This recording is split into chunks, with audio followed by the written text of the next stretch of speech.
You're all very welcome to this, our second last talk of the day for Arts and Humanities, where we're going to be exploring the BA Humanities in European Studies and the BA Humanities in Global Studies. And today we are joined by Professor William Mulligan, who is the head of the School of History and a lecturer in Modern International History. We're also joined by Hussein Omar, who lectures in Modern Global History. He is an associate professor here. So you're both very welcome to the talk. We would like to invite everybody to use the Q&A button and the chat function to let us know any questions that you have. We might start with you, Hussein. So the Global Studies program is a fairly new program. This is the first year that we're running it. And we put it together because we felt like there was a big gap in the syllabus in the College of Arts and Humanities. There had been this kind of big move across many of the arts and humanities towards the global. There was this kind of big turn towards the global in the humanities. And yet we felt that many of the pathways didn't quite provide as much training in the language skills that would allow us to become truly global citizens. Ireland is perhaps a more global nation state than many, with its enormous emigrant population, and now with its very significant immigrant population. And the Global Studies program is designed to help us understand that. 20 or 30 years ago, as globalization was being heralded as a kind of the future, everyone thought that as goods and ideas traveled around the world, people would be able to travel just as freely. And yet what we've seen is not new freedoms in the travel of people, goods, and ideas, but a kind of paradoxical sort of restriction with the rise of stringent immigration policies, perhaps more so than there ever have been, the hardening of national borders, and the rise of the global right. And that's the sort of central paradox that this program is designed to help us understand. And so it combines three main disciplines: history, which is where the program is hosted, English, as well as language and literature. The structure of the program involves 2 years of intensive language study. And in the third year, ideally, the candidate travels to do further language study in the country of choice. We offer Spanish, Portuguese, Italian, French, Russian, Japanese, Chinese, and Arabic, with a possibility of Korean and Swahili as well. And it's really the only program of its kind that focuses on particularly the extra-European world. But we're very keen to suggest that global methods and global approaches are not just about the study of exotic and far-off places, but they are really a way of thinking about what it really means to belong to a place and what it means to be a global citizen. So in other words, it's not a program that's designed to exclude Europe or to exclude America, but to think of them as one of many global players rather than the sort of central focus of study as many other programs do. In the third year, there is the candidate will come back and will write a dissertation using the languages that they have been trained in, and they will receive guidance from a member of faculty supervision in writing that dissertation and in reading the requisite languages. And thinking about what people can move on to do from this program, obviously, because it's the first year, we haven't had an opportunity yet to see what our graduates will go on to do. But I was talking to them just yesterday and asking what they hope to do. And people have their eyes set on careers in journalism, in the Foreign Service, and in doing NGO work as well. That's not, of course, I don't think the future of our graduates is limited by those options, but that's at least where they're thinking of going. So, I think that's it for me. Moving from the global to the European perspective, can we bring you in now, William? Great. Well, thanks very much, Hussein. Thanks, Emer, for introducing me. My name is William Mulligan. I'm the head of the School of History, and you're very welcome to this talk on European studies. And what we're trying to do through this pathway is to answer one of the most important but complex questions. What is Europe? What does it mean? What has it meant? And what might it mean in the future? And here at UCD, we plan on studying this in an interdisciplinary fashion by taking into account the different histories, cultures, languages, and literatures that make up Europe. And in doing so, we hope that we'll help students to answer the question in their own distinct way, but also to appreciate why people might answer it in other ways and to be able to argue effectively about what Europe means and what it can be. And here at UCD, we're very fortunate to have leading experts in European histories, cultures, and languages. And so those are the core pillars of the pathway. You'll study European history, why Europeans have fought bitter, violent conflicts against each other, and why they've cooperated with one another, why they've traded freely with each other, and why they've erected economic barriers against one another, why they believe that they are so culturally distinct and flaunt and promote virulent nationalist projects, and yet why they can also feel that they share a single European culture, whatever that might mean. So you get to study European histories, and you'll also get to pick one European language, either French, Spanish, German, Italian, or Portuguese. Now, critically, not alone will you learn the language, but you'll also learn the literature, culture, film, and other cultural outputs in that language.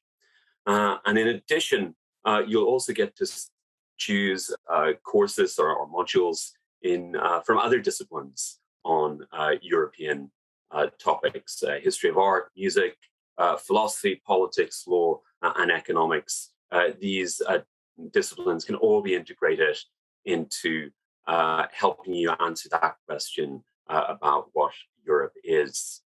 So how do you learn? Well, we have core classes in interdisciplinary approaches to European studies in first year and second year. At the moment, these classes are about 18 to 20 students in size. So that's an excellent opportunity for you to get to know each other and for you to get to know faculty here. And in addition, in your third year, as is the case with global studies, you'll spend at least a semester abroad studying through your chosen language. This is a fantastic opportunity to live in another country, to improve your language skills. And as a personal note, if I might be allowed a personal aside, I went to study in a small university town in Bavaria, Regensburg, about an hour north of Munich. And it's been a lifelong gift to me. Not alone did it help me learn German, but I made a lot of friends there who remain great friends to the present day. And as an aside, actually, I would recommend that whatever course you do, and whatever university you go to, if there is a chance to study abroad, you should definitely seize it. It helps you academically, professionally, but also personally. I think it's a really important opportunity. So in your third year, you can spend a semester abroad, or indeed the whole year abroad. You can also, if you prefer, take an internship for one of those 2 semesters in the third year. And in the final year, you'll return to UCD, where you'll write a dissertation. And as in global studies, you'll use sources in the language in which you've been trained. So it's an excellent opportunity to continue to develop your language skills. So you'll graduate with a whole host of skills that are relevant to a wide range of careers. You'll have language skills, communication skills, both written and oral. you'll have research skills, and you'll have learned how to solve problems and how to and how to manage a research project such as your dissertation. Now, like global studies, the European Studies pathway here at UCD is new, so we don't have graduates yet, but thinking of friends and other students who've taken subjects that are related to European studies, they've gone into a wide range of careers in public administration, in political consultancy, political work, movements, in media, in business, and in law. And if I think of some of these students who've graduated recently with this kind of combination of subjects, they've often tended to start their careers by going abroad to work in Europe, to work in some of these great European cities, Vienna, Madrid, Amsterdam, Paris, and then sometimes they return to Dublin. So if you're interested in exploring Europe, come to UCD. First, you'll get to know about it in the classroom, and then you'll get to know it in person. Thank you. Thank you both very much for those brilliant overviews of the courses. And a lot of questions are coming in, so I might go straight to questions if that's okay. Hussein, I'm just wondering about the variety of modules. Can you give us a flavour of the type of modules available in global studies? There's actually a huge amount of flexibility, which may not have been suggested by my little introduction. There is a core component every year, and that's our method of ensuring that you get interdisciplinary exposure to the different ways that people have in different disciplines have thought about the problem of interconnectedness, connection, mobility, etc. in the world. So currently I run in the first year a course called Of Borders and Belonging, and we look at ways in which anthropologists, sociologists, historians, political scientists, literary scholars, filmmakers have addressed the questions of globalization, global mobility, global connectedness. You also take a core module in reading world literature, which really thinks about the problems of translation, reception, how ideas and books travel, and in the cases where they do not. But aside from that, there's actually quite a lot of flexibility in taking modules from other disciplines as well. And it's really a course that's designed for you to kind of make your own. It's small enough that I have been able to have consultations with the students such that they can design a kind of pathway that really works for them and that has a kind of coherence of its own. And we do that very much in consultation and conversation with the students. And Hussein, Aoife is wondering, how many languages can I study on the BA in Global Studies? So that's again something that's a bit of a gray area. The ideal that we have in mind is one, and I've seen some of the other questions about, do you start from scratch, or are these languages that you are expected to have some background knowledge in?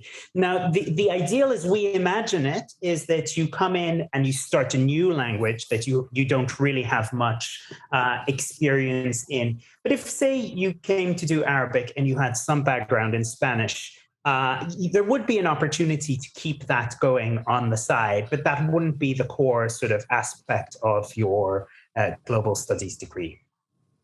Okay, thank you.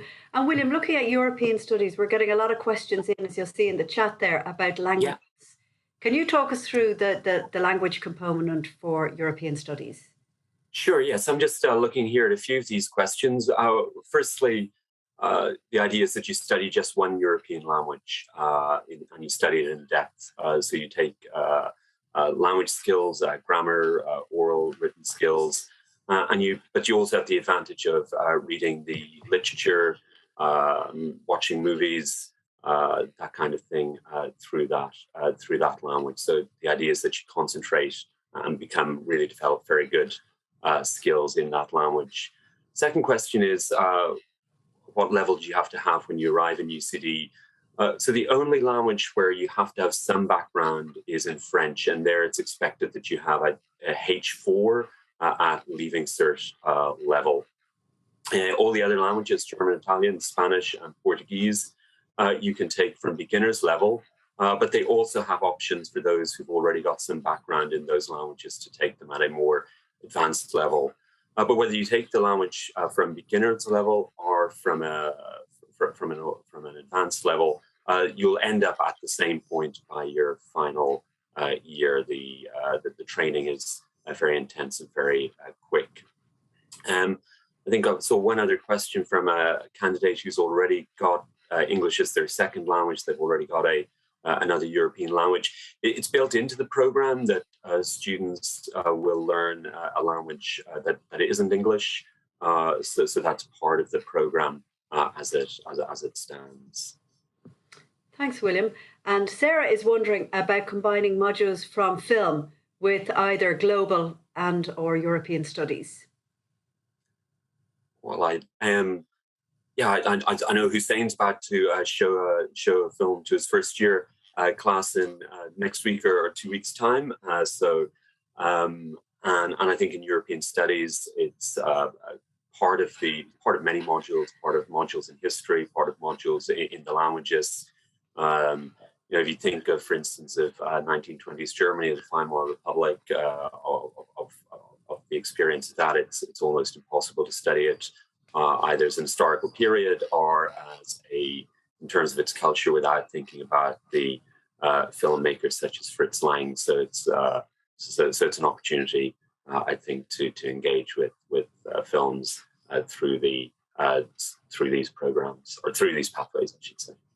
UCD has just also appointed a specialist in global Bollywood, and she is very much involved with the Global Studies program, and her modules are certainly available to Global Studies candidates, and they're very much encouraged to engage with that particular stream of the English Film and Drama program. And thinking about internships, what sort of organizations do you envisage internships in? And from a global studies perspective, is there a possibility to self-source an internship overseas, or do the internships have to be in Ireland? Do you want me to maybe if you could take the first question, William, and Hussein. Sure, yeah. Yeah, so the college has set up a range of internships with cultural institutions, with media institutions and other institutions. So those internships will be open to our students in European studies. It's also possible to self-source an internship. It needs to be approved by the college.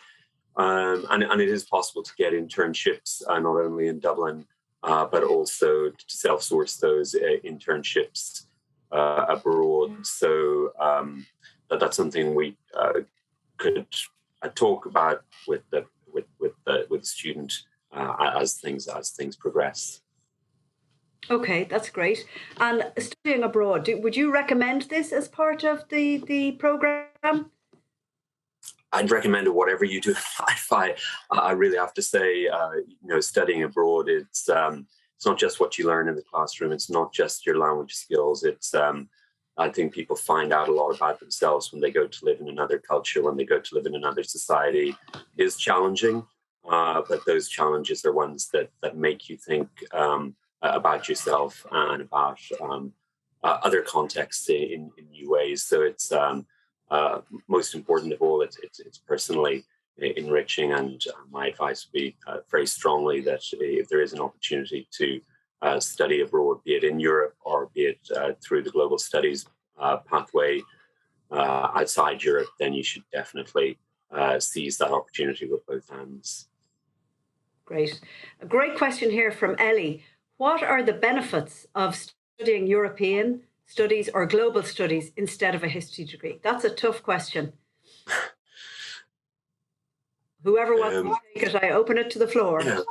Well, I'm in the difficult position of being the head of School of History, so I think there's benefits. I'd say the benefits for studying European studies and global studies, I guess, as well, is the interdisciplinary nature of it. Is that in these courses we bring together different disciplines to interrogate these key questions about what is Europe, what is global, and that's something that's very distinct.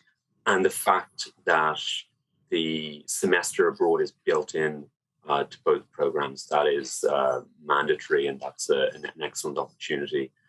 So those, I would say, are two very distinctive parts about it. Hussein, if there's other things you want to add? Yeah, I mean, to that I'd add, I have, I also teach on the global history MA, and we frequently get students who are interested in doing historical research on parts of the world, but they simply, through a normal history degree, haven't had the opportunity to get the requisite language training to do that graduate level research, and it's very frustrating for them because they're very passionate. They've done excellent history courses on parts of the world, but there hasn't been an opportunity within the BA degree to study languages that would allow them to do high-level research in those. And so the hope that we have with the global studies degree is that it'll allow you to do that. And it's an ideal course if you are, again, I have a student now in the MA who's equally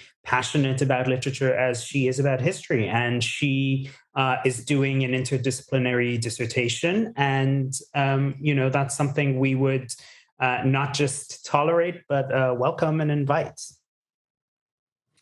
Question from Isaac. Will the global studies and European studies degrees enable topics like international relations and politics to be addressed and explored? Sure. Yeah, we've built in modules or courses from politics from our colleagues in politics and international relations into the degree. Into the program, so you'll be able to take modules if you wish. You can take modules in politics and international relations as part of these pathways. And here's the $1 million question. Is it easy to change between history and global studies or European studies if you change your mind along the way? Yes, it's possible to change within the first few weeks. Between the two. One of the issues to cancel some caution is that if you leave it too late in the semester to change, particularly if you're changing from history into European studies or global studies, you're going to be very far behind on language learning, and that will become a significant disadvantage.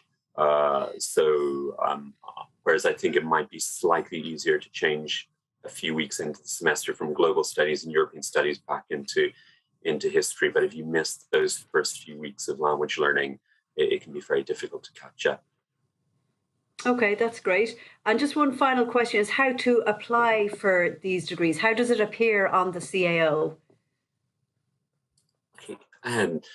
So it's a CAO, and it's through the DN530 program, and then you can again express a preference for one of the pathways within that program, and points for 2020 for DN530 were 326, I think was the qualifying points level for DN530.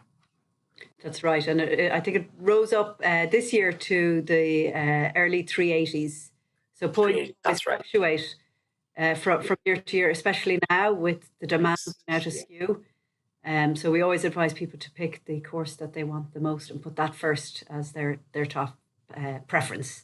William Hussein, we're going to move on shortly to the final session of the day, and I just wondered, had you any closing thoughts before we finish out this session? Well, again, I have to speak for myself that I was a student at UCD in the 1990s, studied history, French and German, got the opportunity to spend a summer in France and then to spend an Erasmus year in Germany. And I loved it so much that I've stayed studying European history ever since. And perhaps the global studies being available in the mid-1990s in Dublin, I might have done even more adventurous things. So yeah, that's my parting advice. And Hussein, parting words, parting advice?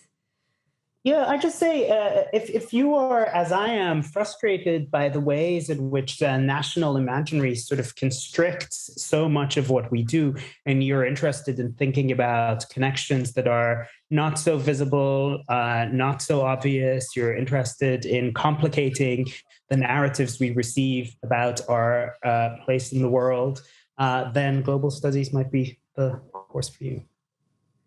Well, on that wonderful note, we'll close out this session. My thanks to both of you for coming along, and thanks to everyone for joining us on this call. Thank you all very much. Míle buíochas. Thank you.